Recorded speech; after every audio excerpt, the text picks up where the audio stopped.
You are listening to the Horse Radio Network, part of the Equine Network family. What a beautiful day for horses in the morning. You are listening to the #1 horse podcast in the world.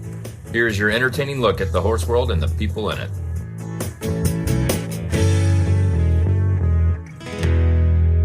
Well, good morning, everybody. I am Glenn the Geek in Ocala, Florida. And I'm Karen Chatton from Gardnerville, Nevada, and you are listening to Horses in the Morning on the Horse Radio Network for September 10th, 2024, episode 3516. Good morning, Horse World, and happy Poop Week, brought to you by Poseidon Animal Health. You've heard of Shark Week. Well, now, there's something even more sinister. Welcome to Horses in the Morning, Poop Week. Yeah, an entire week talking about your horse's poop. Buckle up for a slippery ride. My name is Denise, and I'm calling from Warwick, New York, and I have a little poop story to tell. You know how when you're poop cleaning up the manure and you get that elusive manure ball that just doesn't want to stay on the fork or it pops out of the wheelbarrow? Well, I was cleaning the stalls and this happened, and my husband caught me in the act of barehanded picking up a little manure ball and chucking it in the wheelbarrow. And he turns to me and he says, "I sure hope you're going to wash your hands before you make dinner tonight." And the thing is, I really don't think I did. How are any of you married? That's my question. How are any horsewomen married, Karen?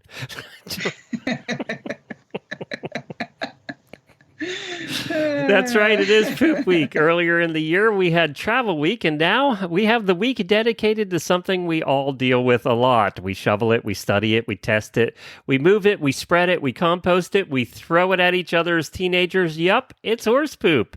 All this week, we'll be discussing poop, how to make it healthier, how to move it, how to compost it, all the horse poop things. And today, we start the show with Poop Week and with a discussion on the importance of dung beetles. Plus, then we transition to endurance with author and endurance writer Donna Snyder Smith and her new book, The Alchemy of Horses, A Journey to Self-Healing. So listen in. So before we get to that, Karen, though, something big happened in the last couple of days. Tell us about it. Yes, there were the World Endurance Championships that took place last weekend in France. They had crazy weather, torrential rain. They started the ride with heavy rains, thunder, lightning, and it turned out to be a tough day for a lot of the horses. I saw some of the pictures of the lightning. Was incredible. Oh my gosh, I know. So we sent a team of 4, and 2 of them did complete, and that was Holly Corcoran and Kelsey Russell. Sorry, I was trying to read down the paragraph. The first place rider was Sheikh Nasser, who finished first, and the first place gold medal team was France. Oh, so the home team won, huh? Yeah, they did. Yeah. And China and Malaysia rounded out the team podium with silver and bronze. So 2 of our riders completed, and it looked like they came in like 33rd in that area. Yes, 33rd and 34th. And I was trying to get some of the results. Nothing is really official quite yet, I don't think. But it appears that around 118 started and 45 finished. Which seems about normal, but I think weather just did a lot of them in. Especially this year with the conditions. I'm sure that was really tough on a lot of the horses and the riders, I'm sure. I was following Jeremy Reynolds and his horse Treasured Moments, and they made it, I guess, to the 3rd loop, and then he had to pull up because the horse was coming up a little bit lame. So it was a tough day for that. It's tough when you travel all that way and you have one day. If your day goes south. Yeah, and it's a really big deal. So congratulations to everybody that made it there and that qualified, because that's a lot of work and a lot of dedication. So, and congratulations to Holly and Kelsey. Yes. Well, for sure. So our topic this week is poop, and I thought, we have a couple things we'll do here at the beginning of the show, and then we'll transition back to endurance. But how do you handle, you live in, so kind of describe the conditions where you live. You live in Nevada, but what's it like where you live? It's high desert, so it's usually very dry, although we do have winters here with snow. Some years are more than others, but it's considered high desert. It's very dry, and we normally don't have a big parasite problem. So the way I might manage taking care of my poop might be completely different from somebody that, say, is in the Southeast, where the conditions are completely different. Right. But I do have two ways that I handle it. The first is that I compost it, and I keep a compost pile that I add old hay, leaves, food scraps, my ashes from the fireplace, and I keep it turned and watered. I tend to cover it up with a tarp during the summer to keep, the flies off of it and from breeding. And so that's one way I do it. What do you do with the compost then? This year I put something like 30 or 40 wheelbarrowfuls into my garden, and I have, oh my gosh, I have squash, I have zucchinis, I have pumpkins, I have so many things growing, I can't give it away. Do you want some? Because I'll ship you off in cases of zucchinis. Were those crazy. Planted, or were a lot of them volunteer? A little bit of both, yeah. But yeah, next year I'm not going to plant quite so much because, these things are, some of the vines on the plants on the cucumbers are 30 feet long. This compost has done a terrific job, that's for sure. I've got peppers and tomatoes, everything's gone nuts. Well, and one of the things I know that rookie gardeners, you're not a rookie gardener, but rookie gardeners do is they plant multiple zucchini plants when you really only need one. Exactly. I planted different varieties. So I've got butternut squash and, 2 or 3 or 4 different kinds that are still coming along. We have kind of a short growing season. So I still have a lot of stuff that's still flowering. So it sounds like your magic wet manure or is the ticket though, huh? I think it is, yes. And it was well aged. The stuff I put in the beds was about 4 years old. So I kind of rotate the pile back and forth. And so now I've got it worn down so I can start over again. We're going to talk to a homesteader tomorrow about the quote-unquote proper way to deal with composting. So she's going to talk to us about that tomorrow. But I'm glad to see it works. It does work. It really does. And that helps with reducing the amount of manure I have to deal with otherwise. So the other way I handle it is I have a dragger. I have a big quad and a heavy metal dragger with the spikes. And I drag usually every other day when I can. And when I can't do that as often as I would like because of the weather conditions or whatever, that's when I add it to the compost pile. I pick up every single day because I don't like the horses to stand in it at all. And so that really helps keep their feet nice and healthy and clean.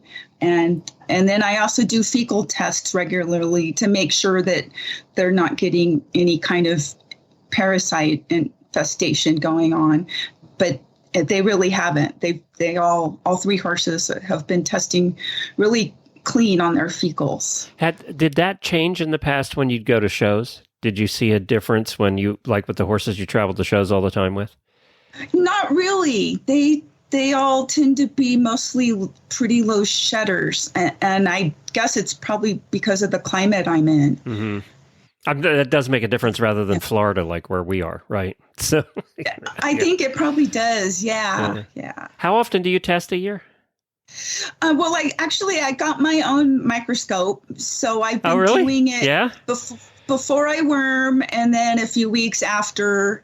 There's videos on YouTube there's one university that put up videos on how to do it and all the equipment you need. And so that's what I did is I watched those videos and then went out and bought the equipment that I needed. And then I get to practice and play with poop. So you're using a microscope, and your husband uses the biggest telescopes ever. A telescope, Yeah. yes, exactly. I probably could have. I don't think he would have let me use his telescope to zoom in on some poop. Here, let me put this in front of your multi-$1,000 telescope. And see what we can find. Yeah. So, well, that's fascinating. You know, everybody does it differently, and I think it really does depend on where you live, right? Because here it's a lot different than even when we lived up in the Northeast. Florida's a lot different. One of the things that we have here that you probably don't have is dung beetles. Right. I don't believe I've ever seen dung beetles here. And yet here, so the farm we're at renting right now, right down the street from where our new farm is going to be, when we go out after a half a day of poop being in the pasture, it is completely spread out and does not look like poop anymore.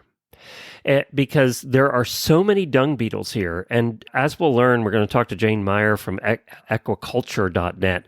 And she's going to give us a lowdown on dung beetles, because I always wondered, how do they know where the poop pile is? Is there an email that goes out? You know, do they have like little walkie-talkies down there? How do they know? But they're very good for your ground. And one of the things we didn't know is this is the first place we've ever been that has the teeny weeny, usually dung beetles are about a half an inch to 3/4 of an inch. They're pretty big. They look like a beetle. But the ones we have here are tiny. They're just tiny. They're maybe half of a fingernail. And when you pick up the pile in the field, there'll be 100 of them in there. And you'll throw it in the wheelbarrow or the manure spreader, and you'll see 100 dung beetles. I kind of feel bad for them because they probably did a lot of work to get there, to that pile, tunneling underneath the ground to get there. And now I've just taken them and repositioned them totally. So, but they really are good for your soil too. So we're going to talk to Jane Meyer from Aquaculture. We actually did this interview a while back. It was Jamie and I that did this interview, but it's worth repeating, especially during poop week, because dung beetles are an integral part of poop for many people. And we're going to get to that right after we hear from our title sponsors over at Poseidon Animal Health. When horses are stressed, traveling, or adjusting to new feed or hay, the first sign of a problem you might see is a change in manure quality or consistency. From loose manure due to an increase in adrenaline to hard, dry stools from dehydration, maintaining gut health during these times is tough. That's where Poseidon Animal Health's Stress Paste comes in. A concentrated, show-safe formula designed to support your horse's digestive health in times of acute stress. Stress Paste helps protect and support both the stomach and the hindgut, with magnesium for calm, focused energy, amino acids for gut health, and pre- and postbiotics for a healthy microbiome and normal, consistent manure production. Stress Paste also contains betaine to keep horses drinking and help manage dehydration, B vitamins for appetite and muscle fatigue, and powerful antioxidants for immune support. Easy to use, fast-acting, and cost-effective, Stress Paste is your go-to solution that should always be in your tack box. Visit PoseidonAnimalHealth.com to learn more. Bienvenidos de nuevo a la Semana de Caca. We have Jane Myers on with us. She's from aquaculture.net, and she's going to be talking to us today about dung beetles, and I'm so very excited. I've been wanting to have this conversation for a long time. And Jane, where are you from? Where are you out of? Well, I live in the north of England currently. We spent many years living in Australia, and that's actually where I learned a lot about dung beetles, because dung beetles are big business, if you like, over there. But pretty much all countries have them. But we were fortunate enough to live in Australia for so long and learn about them there, and then apply that knowledge in other places that we've lived. So, yeah. Currently north of England. All right, terrific. And, I live in Florida, and, we kind of have the same, nasty bugs and other things that Australia has. So we get a lot of dung beetles as well. And as a horse husband, one of our jobs is we can do the simple stuff. So we get sent out to clean the paddocks and things like that. And of course, we're always running into dung beetles, or you go out there and the poop piles are spread around and you're mad at the dung beetles. But that's why we want to solve some of the misconceptions. The first question I have for you is, how does a dung beetle know there's poop on the ground? As far as I know, they smell it. And they're actually always seeking fresh manure. So, for instance, if you spread composted manure on your land, that wouldn't attract the dung beetles. What they actually need is a fresh pile of manure, and they fly to that pile usually within hours of it being passed by the horse. So it has to be relatively fresh, if you like. So they fly to the pile? Because we always see them digging holes and dragging it down with them, right? Yeah. But they fly to get to the pile? Oh, absolutely. Oh, yes, that's how they get around. Yeah, they if you look at them closely, they have because they're a beetle, and they look under that hard shell, that's a wing. So yes, they fly around. See, I know. Usually in the evening. It's usually the evening, as far as I know, when they fly. Because I've only ever seen them dragging it down the hole. When you go to pick the pile and they're dragging it down the hole. So, are they good? What good things do dung beetles do for our farms? That's a good question. I mean, there's a list as long as your arm, but they are the world's dung management expert, and what they do with dung, as humans, we could never come close to doing what they do. So, for instance, they do things because they take it underground. First of all, they're getting rid of a lot of that manure off the surface. They're stopping you having to pick it up. They're taking the nutrients a long way down into the ground. So then the roots of the plants then have to grow much further down to reach those nutrients. So because the roots grow longer, the grass above ground grows taller. They're stopping manure from getting into the waterways. They're making it so that your horses will eat the whole paddock rather than leave certain areas. And a really important one, which is why they got into them so much in Australia, is that they're vastly reducing how many worming chemicals you need to use on your horse, because when they take worm larvae so far down underground, the worm larvae, those parasitic worms, have no way of getting back up to the surface. So when you have dung beetles working, you lose a lot less, if hardly any, worming chemical. And as we know, that's a huge deal because horses now, the worms themselves are becoming immune's the wrong word, resistant to the chemicals in worming chemicals. They don't work on them as well. So that's one of the other big pluses as well. So they've got numerous benefits. They are really, truly incredible creatures, much like a lot of things in nature. If as humans we just learn to look at what nature does, nature already has it worked out. We just have to follow suit, really.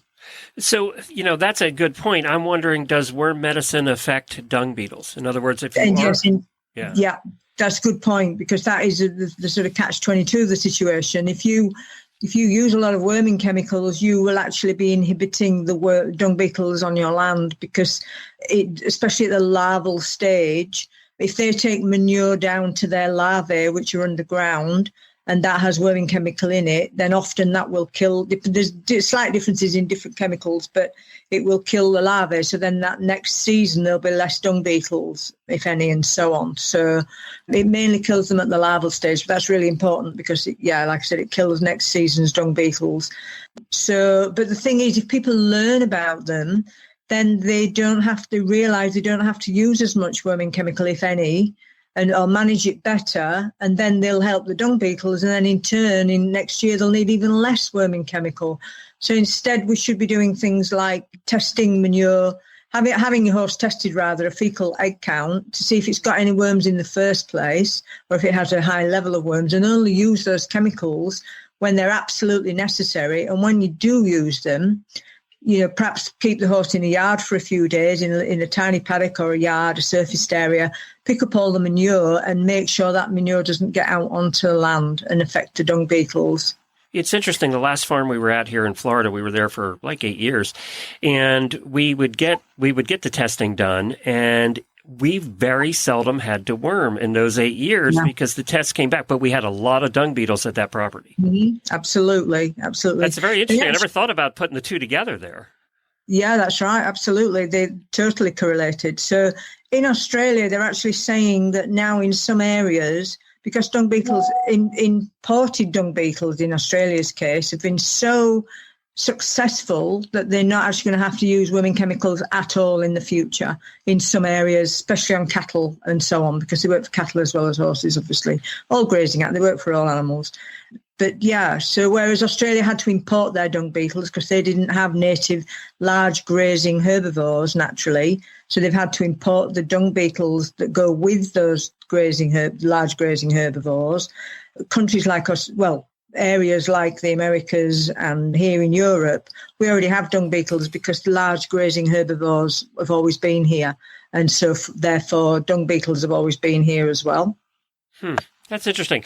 I know I read one of the other things they do is because they do dig into the soil. Obviously, they're aerating the ground like Absolutely. you would use a mechanical aerator to get more water down there to feed your grass, right? Yeah, again, another amazing thing. Instead of having to use a machine to aerate the soil, they're doing it for you. And they can go through the hardest, most compacted soil imaginable, some of them. It's absolutely incredible what they can get through, So, again, another thing, that means more water gets into the soil, more air gets into the soil. They just massively turn around the situation from hard, dead, compacted soil into creating life, because also then somehow earthworms get the message that the soil is going to be better for them, and then they move in, and then they do their thing as well, which again massively improves your soil. So you can, just this little creature can turn your soil around from dead almost to a wonderful, rich soil. They are absolutely amazing. They really are. You can tell I get very excited. I can tell. And what I always found amazing about them was this little tiny dung beetle can carry a piece of poop 10 times its size. It's just... I know. They're also amazing. weightlifters, apparently. Because Do they amazing. eat the poop, or do they eat something that's in the poop? They take it down, and it's the nutrients that are in it that their larvae feed on down in the lower so it's down the in the larvae soil. that feeds on. When you think about it, there's lots of nutrients in that manure, horse manure or cattle manure or whatever they're taking down, and it's those nutrients that they then feed their larvae on. Yeah. Now, out in Oklahoma, you're a little drier. Do you have a lot of dung beetles out there? In where, sorry? No, I'm asking Jamie. Do you have a lot in Oklahoma? She lives in a much drier area than we do. Yeah, I don't think I see a lot of those here. Yeah, there's huge variation in where you see them. And it's not necessarily, because it can be too wet for dung beetles as well, but it's things like dung beetles, in order to actually get going, they need a certain amount, I don't know what exactly that amount is, but they need a certain amount of animals in a given area. So just say, for instance, if you're a horse property, but you live in the suburbs, you wouldn't have dung beetles because they need quite a large area of other grazing animals in order to survive. You know what I just heard, Glenn? I heard her telling me that I need more horses. That's I am right. super happy to comply. And a few cows as well. Yeah, a few cows, a few goats. Some cows, some camels, whatever poops. You just need more of it. Yeah. That's funny. Yeah. Well, what else? What takeaways do you want to leave us with as far as dung beetles are concerned? Don't squish them. I'd say just learn a little bit about them to people. Just we've got a video on our website, for instance, which will tell you all sorts of interesting facts and things. There's books out there there's a really good book written in Australia called Dung Down Under. And even though it's Australian, it's an absolutely fantastic book, and it's very tongue-in-cheek, very funny. But just learn a bit about them, because they might turn your life around in terms of, even if things like, you're fed up of picking up horse poop. Suddenly there's no reason to do it anymore if you have, as long as you don't have, say, 20 horses on an acre, then you will have to pick up your manure. Right. But when you have a reasonable, level of stocking rate, then, just that alone can make such a huge difference. But, yeah, it's something that's well worth learning about, is what I would say. Learn about them and profit from them, because they are just incredible. Jane, where can people what website do they go to find the information? So you read it out earlier, but basically it's just equiculture.net. So equiculture, all one word, .net. And what else do you have on there? You have all kinds of things about property management and pasture management, all kinds of things on there. Lots on there, including the little free course that people can do. There's things about mulching, which is another really exciting, as far as I'm concerned, topic. There's a little video on there about that. There's all sorts of videos. So, lots of things on there for people to learn about alternatives that will save them time and money and be good for the environment all at the same time. I think this is terrific. Thank you so much for joining us. We really appreciate it. I'm finally learned about dung beetles. I learned something. Thanks so much, Glenn and Jamie. Thank you. All right, Thank thanks, you. Jane. And thanks for telling me I need more horses. Absolutely. Her husband will be calling you shortly, I think. He will. That's okay. Bye, Jane. Okay. Thank you. Coming up next, we have Kristen joining us from the Distance Depot. Well, hi, Kristen. Thanks for joining us again. Hi, Glenn. How are you? Good. Well, so it's we're in the middle of Poop Week here on Horses in the Morning, and so today we're going to talk to you about the products you have available that help horses poop. Exactly. We love that poop. Never been so happy at times to see my horse poop. It's true. People made fun of me when I proposed this idea, but what do we think about the most with horses? Their poop. I know. Right. Yes. Anyway, we do have a bunch of products, and probably, there's too much information for me to get into great detail. So I'll kind of touch on these. And of course, if anyone has questions on any of these, they can look at the website. We try to provide as much information as possible on each one of these products. And if you have questions, most of our customer service people, I can certainly help you with these products. We have the Redmond Clay, also the Daily Gold that I think Karen gives to her guys and has used for quite some time. It is a clay, a bentonite healing clay. And it works together with minerals to encourage healthy digestion as well. And this is a feed supplement, essentially, that you can give daily or during stress. It gives you improved digestion, increased energy, healthier hooves, better hydration, greater endurance, and basically overall improved vitality. So that's a great product to have on hand as well. We have the Speedy Beat products, which is a quick soaking mash. What am I looking for? Beet pulp. Thank you. Beet pulp. Thank you. And it comes in a 44-pound bag, which is expensive to ship, but this is a fabulous product. Quick soaking, unlike the regular beet pulp, you have to sit for 24 hours. Carries that moisture through the hind gut, which is what we're after anyway. If you don't want to ship the 44-pound bag, we do have mashes. So we have a super mash in carrot and in apple, and those are made with the fiber beets. So it has really high fiber, and so it's great also for getting tasty treat and getting that moisture into the hind gut.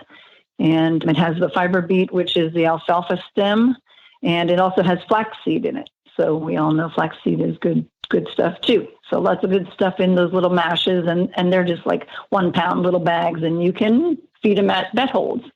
They're great. And then back to the immediate response. That is an 80 cc tube, which is for immediate treatment of scours, colic, gut ache, stress, heat exhaustion, dehydration, all kinds of things that are associated with digestive upset. This is great to have on hand, and you can also give it at the first sign of colic. It's safe and has good colic results. I've used this on our guys too. And then lastly, we have a gut paste, which is GUT paste.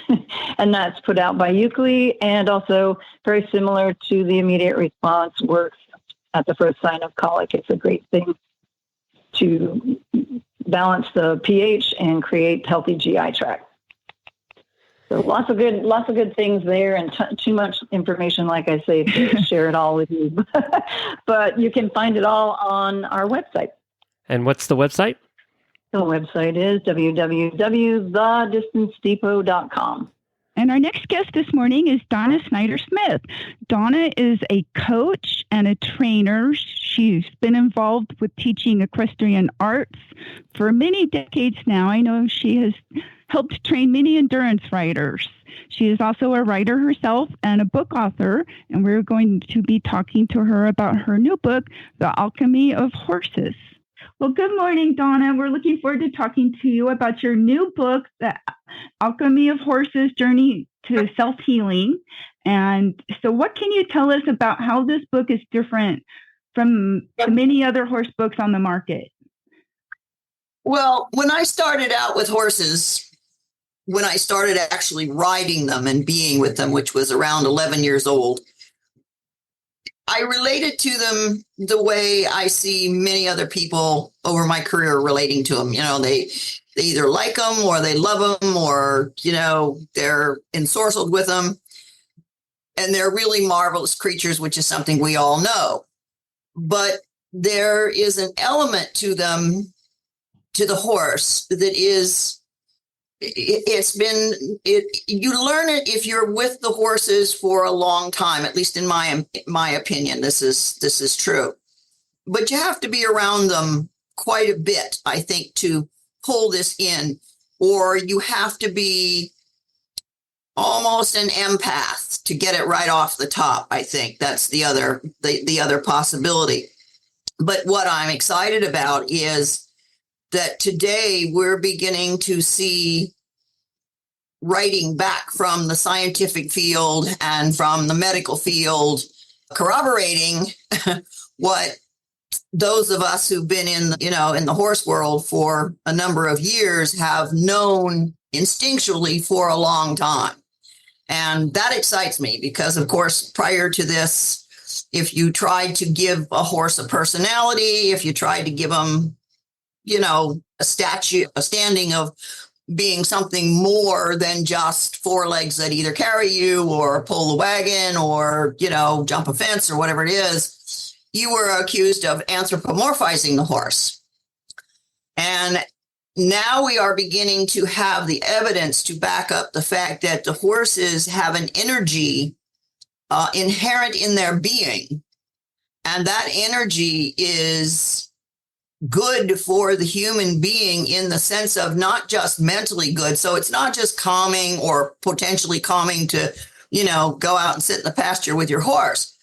If you're anywhere around horses, the magnetic field of the horse's body is now being shown to actually have a positive effect on the human physical body. This is sort of setting aside the mental, not that needs to be set aside, but some people differentiate it in their minds. So I'm very excited about that. Now, the way that ties into the book is in my personal life, I had a number of things happen to me when I was a very young child. And it left me basically what it did was I ended up with what's now been given a name, which didn't happen until 1980, more or less. And it's PTSD, post-traumatic stress disorder.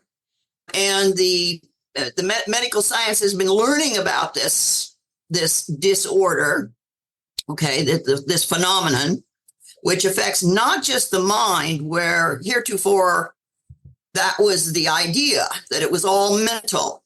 And now they're discovering that that's not true at all, that it's physical, that it affects the physical body. Not that it doesn't affect the mind, but the mind is only one aspect of what is involved. The physical body is involved. So as I went through my life and my career, the only place I could find any relief from the symptoms was when I was with horses.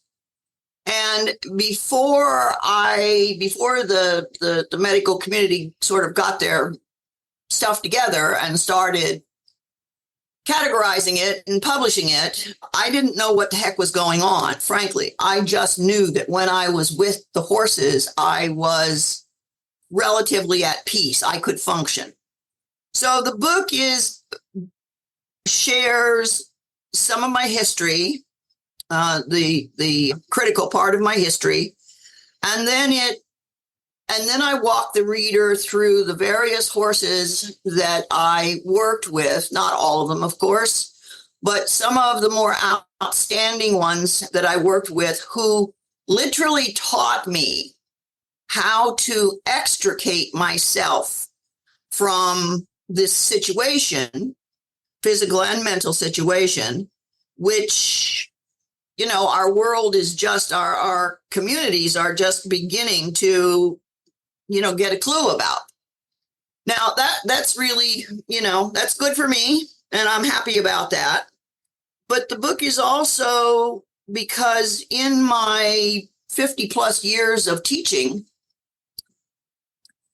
it's been my opinion that I would say percentage wise, probably between low of 30, and that's really low, to maybe a high of 65, possibly even 70.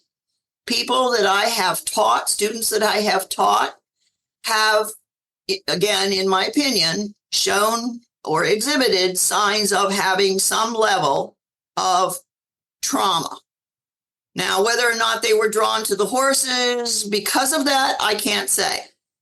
But when they came into my world and I was dealing with them and helping them deal with their horses and understand the horse better and that type of thing, after a few years, certain characteristics stood out. And so they were easier to spot. So coming from that kind of an experience and from the fact that I couldn't organize my own path without some foundation information. I knew the horses were helping me or attempting to help me.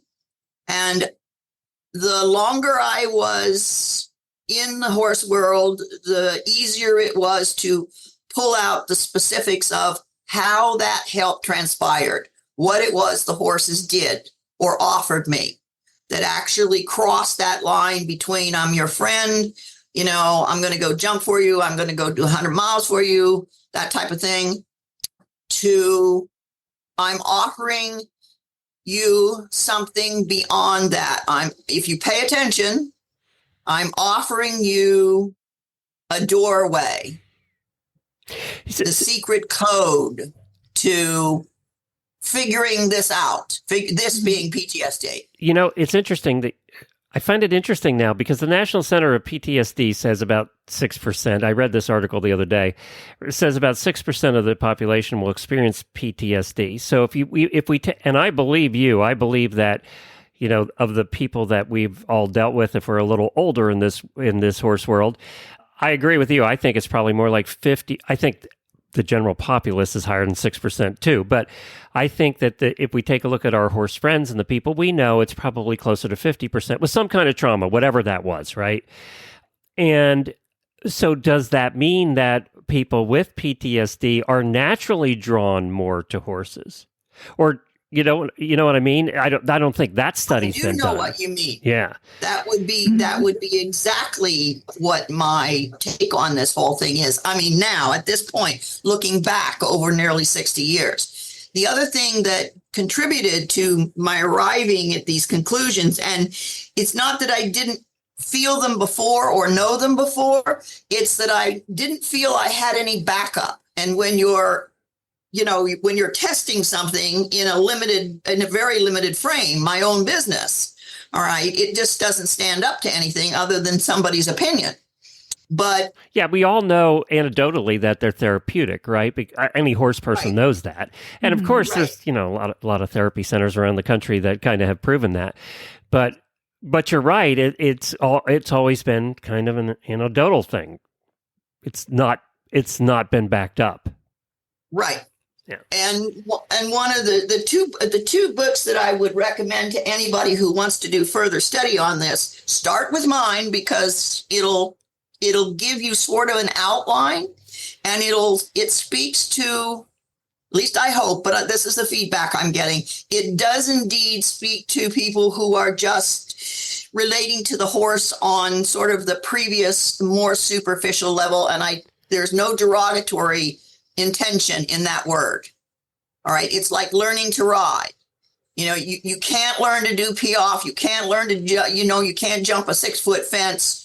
You can't do a 100-miler unless you put in your time and you start a little bit lower than that at the very least and learn the steps how to get there to do those things successfully.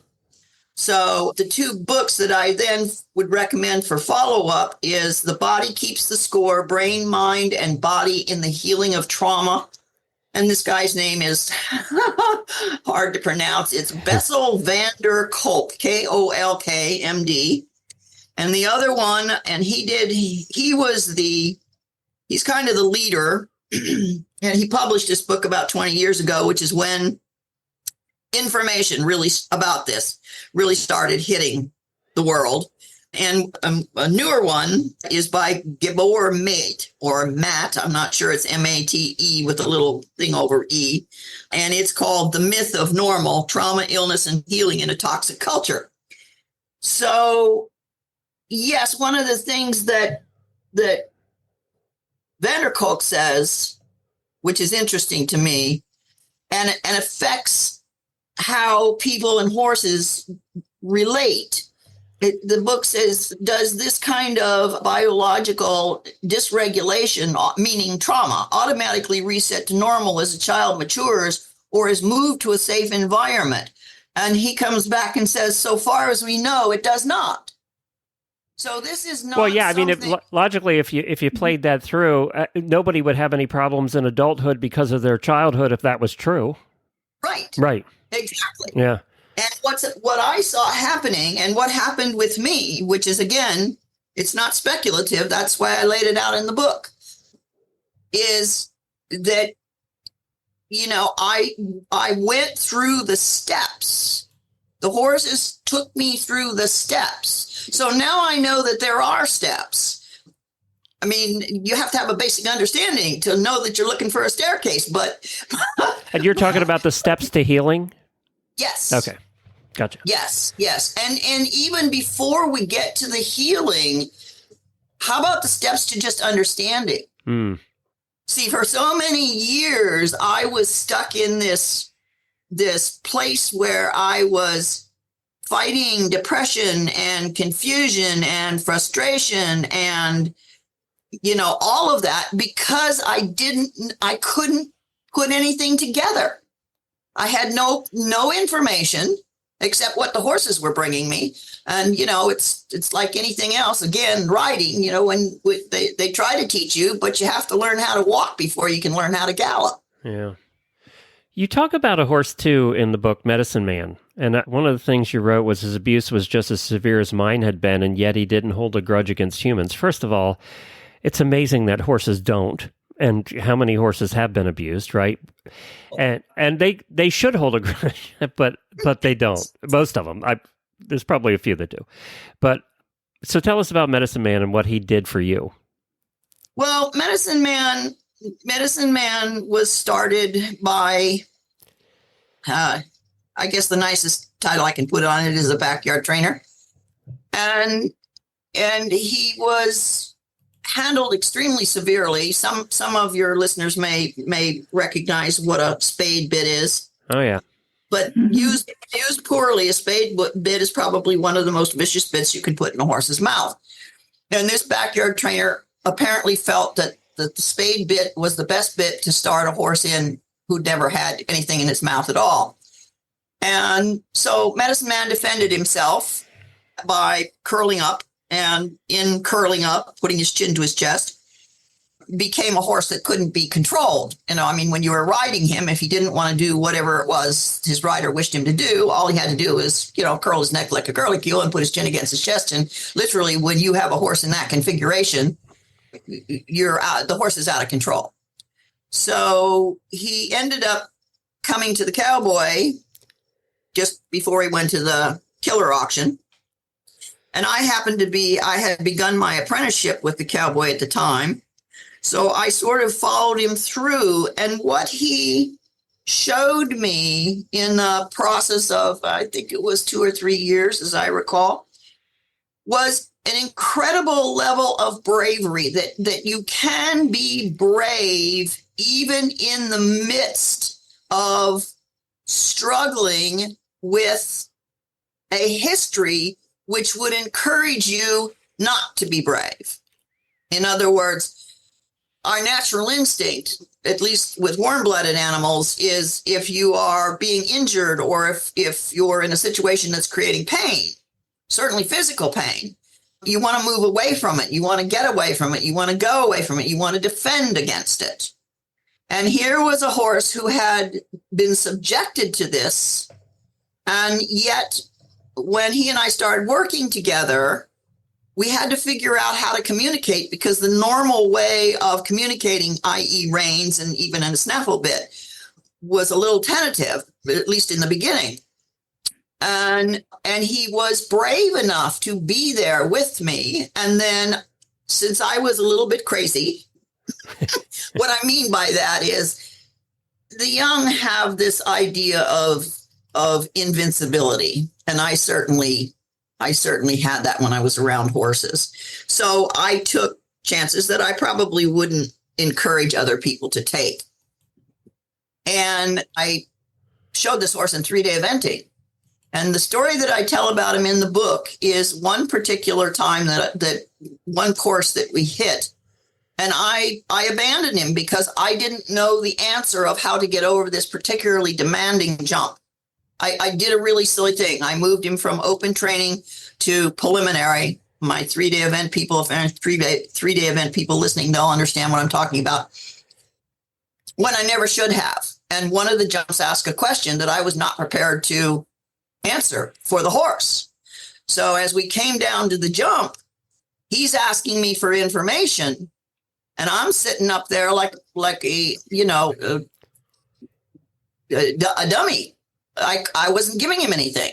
So instead of quitting, which to my way of thinking would have been the instinctual thing to do. Yep, stop or duck out, one of the two. Yeah, exactly. And my wife was an eventer, so I know. You got it. Yeah. Okay. The ironic thing about this is, if I'm telling the truth, by the time we got to this, it was called the Sunken Road. By the time we got to this place where we were at the Sunken Road, which comprised a drop jump, a one stride, and out over a maximum height, it was a tree trunk, or not it was a tree trunk. It was just a narrow one on the other side. And I was hoping he would give me a stop.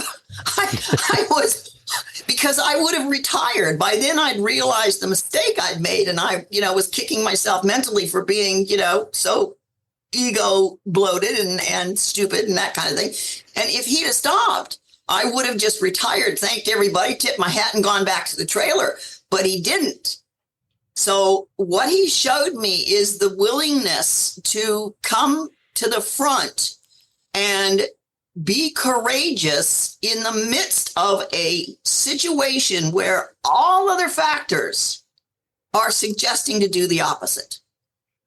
Now, I know TED talks about stuff like that, Right. But to see an animal that we don't give the credit for being capable of working through something like that, exhibit that, it sort of sets a standard now, doesn't it? Well, so we're running out of time, but one other question I have for you is, do you have an outcome you'd like to see as a result of people reading this book? What do you want to see them walk away with?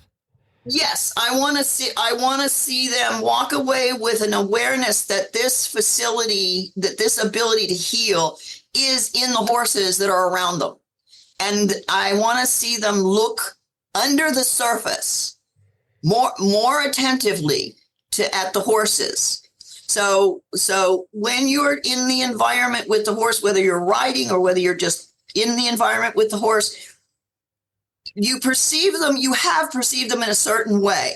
Take a beat and look for what else might be there, especially for anyone who has feelings of, the symptoms of trauma. Because I promise you the answers, or at least some of the answers to helping you feel better, right? Getting out of the symptomatology, it lives in your barn. Where can people buy it? The Alchemy of Horses, A Journey of Self-Healing. It's available through Amazon, both as paperback and as a Kindle. And hopefully, we're hoping to get it into an audio pretty soon. All right, very good. Well, thanks for joining us, Donna. I know it's been 9 years. We'll have to do this in the next book that comes out. Let us know. We'll do this again. I looked at your endurance book. Your endurance book, according to Amazon, came out in 1998. You've been doing books for a long time. Yes, I have, and I'm very proud of my endurance book for the following reason. I was told how to write it. I refused to write it the way that I was told how to write it. because I wanted it to have longevity. And I was right. It's still for sale on Amazon. Exactly. And it's still, it's not flying out the doors, but the information is still as concrete and valid now as it was 10 years ago. It's on my bookshelf. Well, thank you. So, yes. So I'm very pleased about that. I'm very, very happy that information was, solid enough to hold. Well, we'll put the link to your new book in our show notes. It's available now. You can order it. The Alchemy of Horses, A Journey to Self-Healing by Donna Snyder Smith. Thank you so much, both of you. So, Karen, if somebody's looking at getting into endurance, where can they find the rides that are happening? Go to aarc.org and you can go look up the education menu to learn more about the sport and how it's done and what you need to know to get involved. Also, go to the ride calendar and look up your region or your state, and you can find rides that are near you. And how do people follow you? Go to NV Endurance Rider, and I'm on Facebook and a couple other places, Instagram. And been starting to post over there a little bit more often because now you can do it easier. You can post one post and it goes to both places. Yes, so. It is nice that way. That's for sure. Yeah. All right, great. And of course, you can follow Horses in the Morning. Just go to horsesinthemorning.com. Karen is here. So if you want to follow just the endurance episodes of Horses in the Morning, it has its own feed now. It's called Endurance Rider, and you can just search for Endurance Rider on any podcast player, and you'll find all the past episodes that we have done. So it's very easy to follow if you just check out Endurance Rider. That's a special feed just for this. Or you can just go to Horses in the Morning and find all the past episodes too for the last 10 or 11 years, I think. Yes, 11 years. And there's something else we have to do here. And before we leave the show today... Happy birthday, happy birthday, happy birthday to you. Happy birthday, Karen. Thank you. You thought I forgot. I didn't forget. I remembered it was your birthday. Thanks. Join us tomorrow as we continue with Poop Week. Tomorrow we'll be talking to a homesteader about how to do composting properly. And also we're going to be talking worms tomorrow with a veterinarian, and more coming on, of course, later in the week. So thank you for joining us today on the Endurance episode, and we'll see you all again next month.